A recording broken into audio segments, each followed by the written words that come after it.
Welcome back to another youth-centered podcast. This is Rick Gorman, Director of North Andover Youth Services, and today I have a very special guest.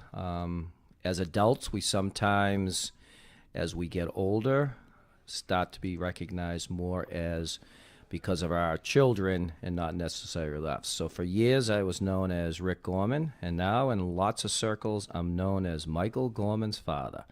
So my guest today is my son, Michael Gorman, who is a graduate of Anna Maria College in 2015. And he started a program when he was in high school, actually, called TMF, which is the Movement Family. And we're going to find out how it all got started, why it got started, and listen to a number of the different things that he's doing with a very dedicated and passionate group of what I call changing the world one day at a time. Welcome to the podcast, Michael. Thanks for having me on the show. So, Michael, you're becoming a little bit of a pro on radio shows and newspaper clippings of the TMF. If I remember correctly, TMF started your senior year going off to Anna Maria College. Tell us a little bit, what was the whole concept of TMF and how did it all begin? So I just graduated from Methuen High School, 2011. I was about 18 years old. Growing up, I had the family support, had a mom, had a father there for me.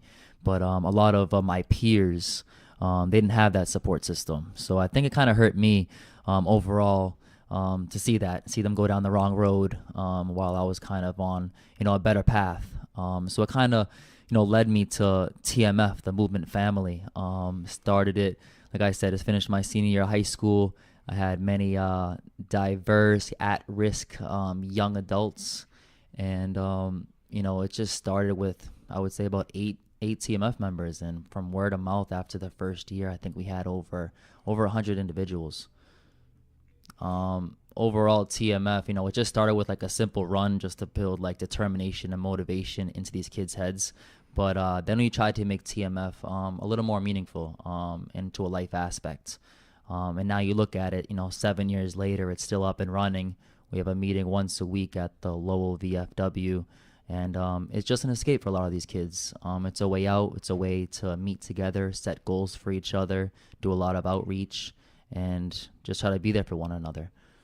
So when you first started this, it was a lot of working out, as you said, getting some kids into shape and field trips and things like that, and exposing kids to things that maybe they hadn't been exposed before.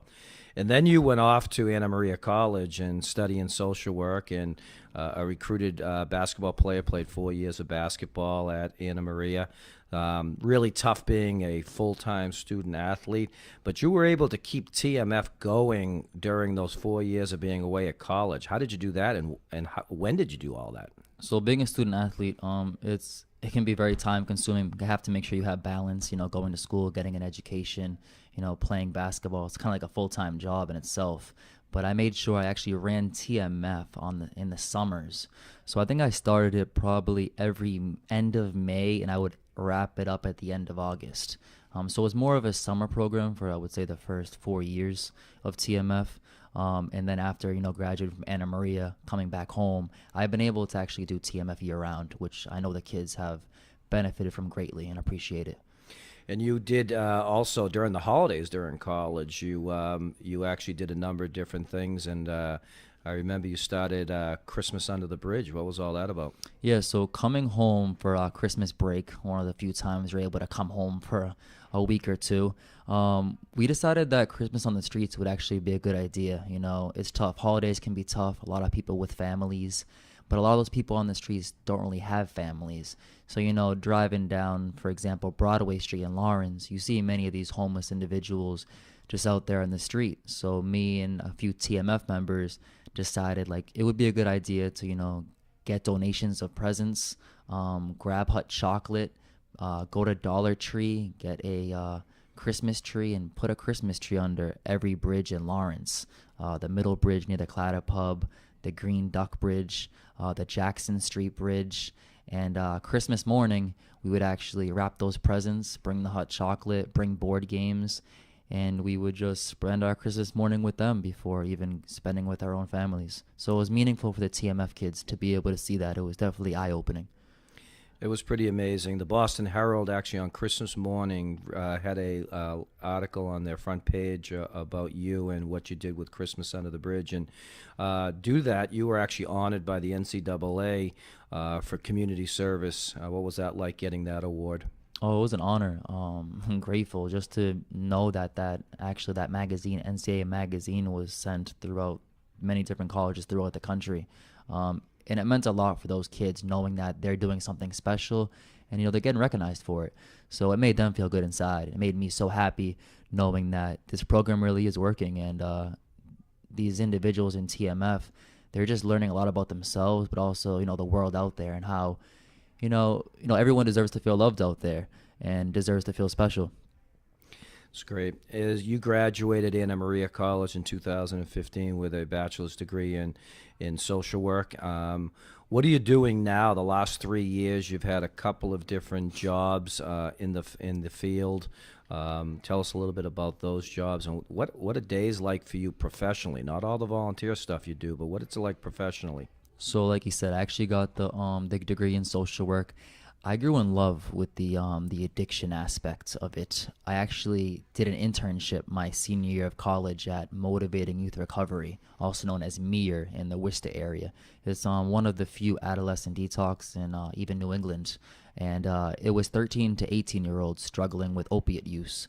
So to be able to go there, experience these young adults dealing with, such a tough problem, it made me even grow more passionate about the field. After graduation, I got my first job at Tewksbury Detox. That was an amazing experience. Detox can be a very tough time for adults going through that situation, and being able to work with them on a one-on-one level and also be able to teach groups. And then currently I'm actually working at the methadone clinic over at Spectrum in Haverhill. And, working at outpatient setting is very interesting. You get to work with clients on an everyday basis. It's just amazing to be able to, sit one-on-one with someone who's dealing with a life and death situation, on a daily basis, behind closed doors, and just their emotions pouring out to you. It makes you feel grateful, where I am in my life, and just being able to work with them to try to get back on a sober life and back on their own 2 feet. It's meaningful. That's great. Professionally, you're now going back for your master's degree, going back to Anna Maria, a great place for you into their Masters of Social Work program. Tell us a little bit about that. When are you starting, and what's your hopes of getting a master's degree? So I honestly can't wait to go back to school. I've been out of school for a couple of years now. I'm just so ready to go back, continue my education. I want to keep working my way up the pedestal, continue to, grow in this field, check out my options, see, what the future holds to me. But I know education is important. My family's always engraved that into my head, especially for the social work field. And just looking forward to it, starting this summer. I have a lot of good peers at Anna Maria, a big support system with the teachers and the staff there. They've always treated me very special there. And just looking forward to it, and just ready to continue the journey. So outside of your 40-plus hours a week working at Spectrum, you continue to do the TMF and all of your different volunteer aspects. It's turned into a number of different speaking engagements. You've been speaking at schools. You've been speaking on the radio shows. So tell us how that all came about, and some of the places that you're speaking, and what are you speaking about? Yeah, so I've been grateful. I've actually spoken at a couple middle schools, Methuen High School, Lawrence Middle School, just to be able to share my story, the TMF group, to talk about, the members in there, their life struggles, being able to overcome them. It's just crazy to even think, where it all began. I know my dad always teaching me, trust the process, and just continuing, to just stay positive, because I really did just start with 8 TMF members, and to see it grow to over about 370 TMF members in 7 years, and to see new faces, people come and go, better their lives, it makes my job meaningful. TMF is like a second family to me, and to be able to express our story to different schools, I think it's eye-opening for kids out there, teachers, to know that, a random group of strangers, individuals, a diverse group can work together to better themselves and lean on each other when tough times can occur. You've been fortunate in your life to have a number of great mentors in the sports area. In basketball, Coach Rich Barden at Methuen High School is one of your mentors. He's now the principal of Methuen High. Out at Anna Maria, Coach Conrad and Coach Bear. But you also had some mentors in the field of addiction, and one being Dean Bruto. Talk a little bit about him and what his involvement with you continues to be this day. Oh, Dean Brewer, I couldn't talk any more highly of him. Just a simple text, every couple weeks checking in on me, seeing how, my day is going. He's someone who has believed in me since day one. I had him as an English teacher back my freshman year of high school. And to continue that relationship, means a lot to me. He's asked me to speak at various middle schools in Methuen. It's just an amazing relationship that I know will continue for the rest of my life. He's just someone who has built inside my head that, anything's possible, and just to keep chasing the dream of what I believe in. Yeah, he's a pretty amazing guy. Things continue to evolve with TMF. This new thing which is pretty amazing. You're getting a lot of feedback. This Wednesday night supper at the bus station for the homeless is evolved into an every Wednesday night thing. You've got restaurants involved. You've got the Lawrence Police involved. You've got a number of people, citizens and churches. Tell us, what was that whole concept about? And in a very short time, it seems to become very, very popular. Talk a little bit about that. So us TMF members, we're driving around these streets of Lawrence, checking out the homeless population. And, we've noticed many individuals sleeping on the benches at the bus station in Lawrence. So we're at a meeting, a TMF meeting, and me and a couple TMF members were like, why don't we do like a dinner at the bus station and see how that goes? So we were skeptical at first. We had one car. We showed up at the bus station.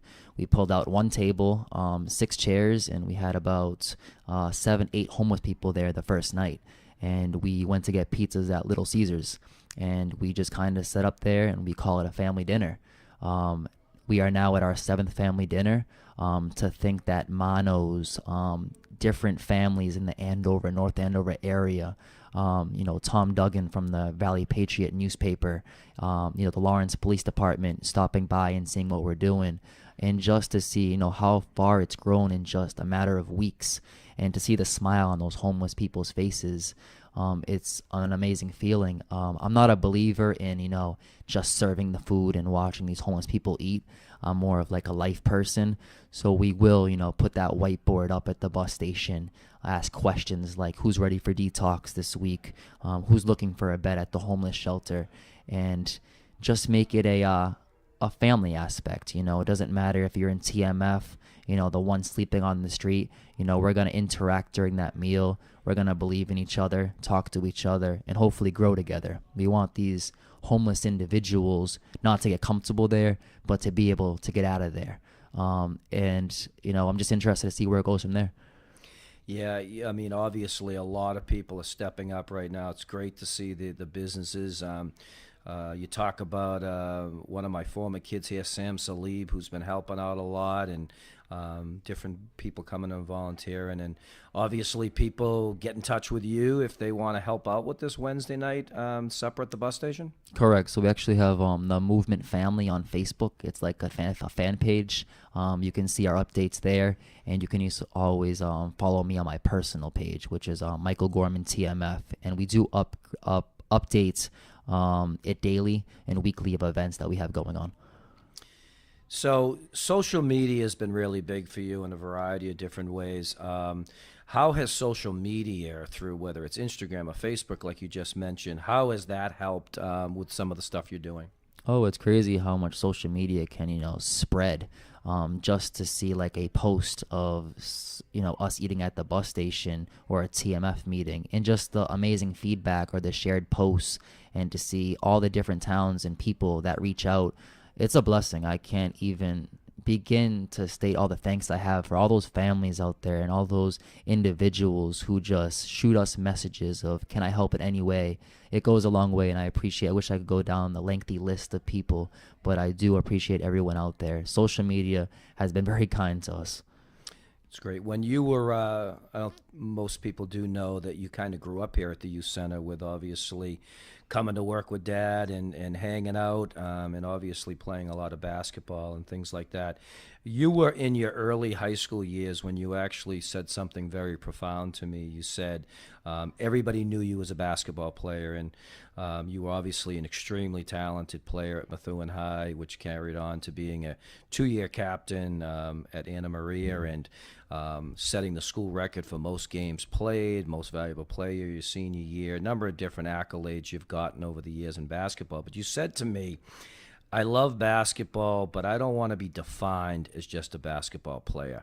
And I think back at that now, you said that probably in your sophomore year. Why was it important for you not to be known just as a basketball player? I think it's important for everyone to know, who you are as a total individual. Basketball was a huge piece of my life. The youth center was basically a second home for me. Always coming here with my father, playing in the gym. But I wanted to be just remembered for just being a good person, someone who would always just want to pay it forward, caring about someone who's going through a tough time. Just a simple like hello. It can go farther than what most people think. We just don't know what someone's going through out there. I do live by this, behind everyone's smile, everyone does have a story. So I just want, people just to pay it forward and ask for nothing in return, but just for someone else to pay it forward as well. You have been doing a lot of amazing work at such a young age. At 25 years old, what you've accomplished, many people in their 50s haven't accomplished some of the things that you have done. It is truly amazing. What would be, to some of our listeners that are young kids that want to get involved with making a difference, what advice do you have to maybe some of our middle school and high school kids in North Andover here of taking that leap like you did and just starting from scratch one day with 6 kids to what it's grown to now? How do they do it? It starts with your everyday life. It starts at school. The people that are in the classroom with you, the people at lunch. Sometimes, we're at lunch and we see that kid sitting by himself at the lunch table. I always use this as an example. But, why don't you just, pick up your tray, go sit next to that individual, ask how his day is going, stick up for somebody. You see everyone in that classroom you're with and you see that smile on their face, but we don't know what they go home to. So be there for somebody. As far as the outreach work, I did start at a young age, around 18, probably gave my mom a heart attack by, going in the streets of Lawrence, trying to make an impact out there. But it just starts in your everyday life with the people that you care about, meaning like your immediate family. Be kind to them, be kind to people who, life is short in general, but just be kind to your immediate family members, your peers, and just make a difference. Even blessing bags during holidays, if you wanted to do blessing bags with, your mom, and, together you guys write out and give it to the homeless people on the streets. Little things in life. The little things go a far way. You're never too young to do this. We just found a picture of you when you were 5 years old in the van, youth center van, helping deliver Christmas presents back in the day. So that might have been one of your first community service projects you did. You have been selected by the youth center staff to be this year's speaker at Youth Appreciation Day. For folks that don't know about Youth Appreciation Day, it's our annual event where we honor between 150 and 200 kids on any given year for all the volunteer work they do during the school year. So this year I think we have 175 kids coming. It's going to be a great day, and every year we choose some guest speakers, and we've had some amazing people over the 30 years that we've been doing this. And this year you've been chosen as the guest speaker for that. It's going to be a chance for you to kind of talk to our young kids and maybe not share your whole story, but talk a little about the impact of being involved in making a difference. Are you looking forward to that little speaking engagement? Oh, of course. This is huge. This isn't just speaking at any place. This was a place I was at every single day as a kid, watching the summer leagues, just running around, hanging behind the front desk. This place has been special to me since I was a young kid, and to be able to, speak in front of like the next generation and to talk a little bit about, how to pay it forward and the impact, TMF has made, or, how you can even make an impact. I'm really looking forward to that. So you continue to grow. You're going back for your master's degree. You're continuing to make some incredible work that you're doing in the Merrimack Valley area, and it's really good to see you being finally recognized for that. Let me ask you, what's the future hold for Michael Gorman? Well, I'm not sure if I have an exact answer. I think getting this degree is the first step. I definitely want to get that. Going to continue working at the methadone clinic. I think what's intriguing to me, I really want to see where TMF goes. We've had many places reach out to us, to hold meetings, people that want to work with us. So I would love to see where that goes. I just want to keep working my way up the pedestal and just see where life takes me. But getting the degree is definitely the next step for me. Well, you've clearly done some amazing things. And as I started off with saying, this is why I'm known as Michael Gorman's father now. You've done some great stuff. Obviously, I get to see it every day. And I'm very obviously proud of you, as well as everybody in the Merrimack Valley. So continued best wishes in what you're doing. People that want to know more about TMF, hit Michael up on any of the social media pages, or a lot of the great young people that are working with him. It's amazing. It's all genders, races, ages. It's a pretty impressive thing that you've done with that. So with that said, I want to thank you for coming on the podcast today, Michael. Thank you. I really appreciate it. It was a pleasure. And we're going to be obviously doing this every week. We're looking for new topics. If you have any ideas, you always can hit me up on email, rgorman@nayouth.com. This will be posted, obviously, up on all of our social media sites, hopefully within the next few hours. And I hope everybody gets to listen to Michael's story and what he's doing, and hopefully it'll help maybe some other kids get involved with helping to make a difference, because if we all work together, this world can be a better place.